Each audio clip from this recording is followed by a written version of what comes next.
Hello friends, இன்றைக்கி இப்போ வந்திருக்கிறது எந்த கோயில்னு தெரியுதுங்களா? உலகிலேயே முதலில் தோன்றிய கோயில் இந்த கோயில் தாங்க. ராமநாதபுரம் மாவட்டம் சிவபெருமான் வீட்டிற்கும் புனித தலங்களில் ஒன்றுதான் உத்தரகோச மங்கை. உலகிலேயே முதலில் தோன்றிய கோயில் இதுதாங்க.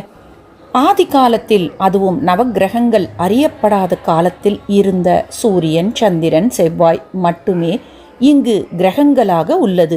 இதிலிருந்தே இந்த ஆலயம் மிக மிக பழமையானது என்பதை அறியலாம். இராமாயண காலத்திற்கு முன்பு இருந்தே இந்த கோயில் சிறப்பு பெற்று விளங்கியதாக அறியப்படுகிறது. ராவணனும் அவன் மனைவியான மண்டோதரியும் வழிபட்டு வரம் பெற்ற தலம் இது என்னும் கூறப்படுகிறது. ராவணனுக்கு திருமணம் தாமதமாகிக் கொண்டே சென்றபோது அவர் இந்த ஆலயத்திற்கு வந்து வழிபட்டு திருமணப்பேறு பெற்றதாக வரலாற்று தகவல் காணப்படுகிறது. அதே போல ராவணனுக்கும் மண்டோதரிக்கும் திருமணம் முடிந்த பின்னர் புத்திர பாக்கியத்திற்காக காத்திருந்தனர். அப்போது ராவணனின் வழிகாட்டுதலின்படி மண்டோதரி இத்தல இறைவனையும் இறைவியையும் வழிபட்டு புத்திரப்பேறு அடைந்தனர். பிரம்மஹத்தி தோஷத்தை நீக்கக்கூடிய ராமேஸ்வரம் ராமநாத சுவாமி கோயில் தோன்றுவதற்கு முன்னரே தோன்றிய ஆலயமாங்க இது. இதனை மண் தோன்றிய போதே மங்கை தோன்றியது என்ற சொல் மொழியின் மூலமாக அறியலாம். திரு உத்தரகோச மங்கை என்று அழைக்கப்படும் இந்த கோயிலுக்கு அர்த்தம் தெரியுமா? திரு என்றால் அழகு மற்றும் சிறந்த என்று பொருள். உத்திரம் என்பது ரகசியம் என்றும், கோச்சம் என்பது சொல்லுதல் என்றும் பொருள்படும். மங்கை என்பது அம்பாலை குறிக்கும்.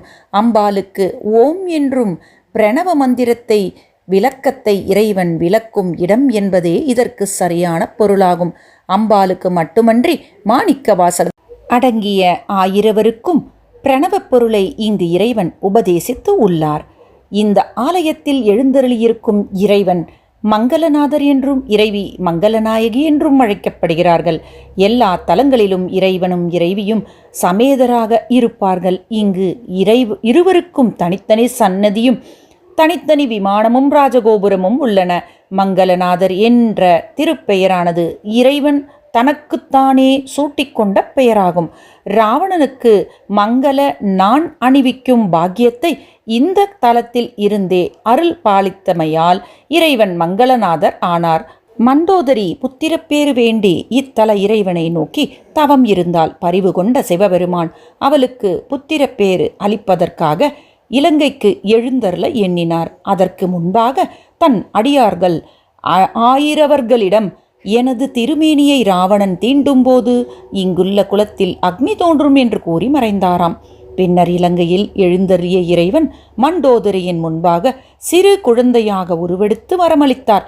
அப்போது அங்கு வந்த ராவணன் குழந்தையின் அழகை பார்த்து அதனை தன் கைகளால் அள்ளி எடுத்து கொஞ்சி மகிழ்ந்தான்.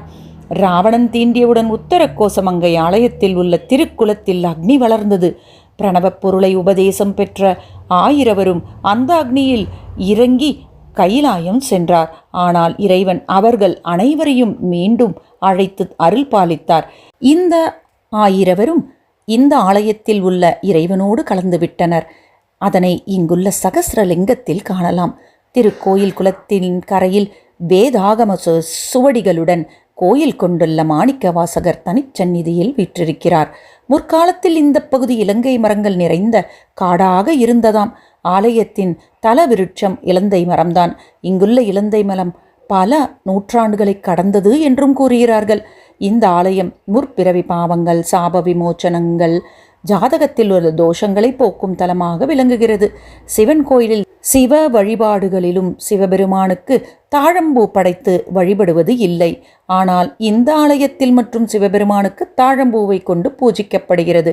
ஒருமுறை நான்முகனும் திருமாலுக்கும் யார் பெரியவர் என்று போட்டி நிலவியதல்லவா? சிவபெருமான் அக்னி பிழம்பாக உயர்ந்து நிற்க ஒருவர் அடியையும் மற்றொருவர் முடியையும் தேடிச் செல்வது என்று யார் முதலில் அடியையோ முடியையோ பார்க்க விடுகிறார்களோ அவரே பெரியவர் என்று முடிவு செய்யப்பட்டது.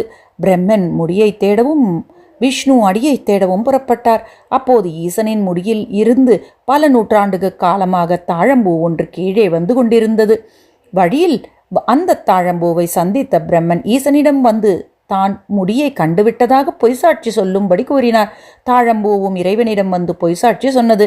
இதையடுத்து இறைவன் தாழம்பூ தன்னுடைய பூஜையில் இடம்பெறாது என்று சாபம் கொடுத்தார். அந்த சாபம் நீங்குவதற்காக தாழம்பூ உத்திரகோசமங்கை திருத்தலத்தில் உள்ள இறைவனை நினைத்து தவம் இருந்து பூஜை செய்து இதை அடுத்து அந்த சாபத்தை நீக்கி இத்தலத்தில் தாழம்பூ பூஜையில் பயன்படுத்தப்படும் என்று இறைவன் அருளியதாகவும் தல வரலாறு கூறுகிறதுங்க.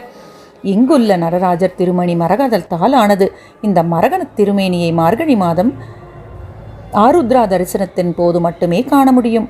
மற்றபடி வருடம் முழுவதும் இவர் சந்தன காப்பிலேயே காட்சியளிப்பார். இத்தனை சிறப்புமிக்க இந்த உத்தரகோசை மங்கைக்கு நீங்களும் வாழ்நாளில் ஒருமுறை வந்து தரிசனம் செய்து திருமணத்தடை, குழந்தை பேறு இல்லாமை, கல்வித்தடை, வெளிநாட்டு பயணத்தில் தாமதம் போன்ற இடையூறுகளில் இருந்தும் விடுபட இத்தல இறைவனை வழிபடலாம். வாங்க. நன்றி.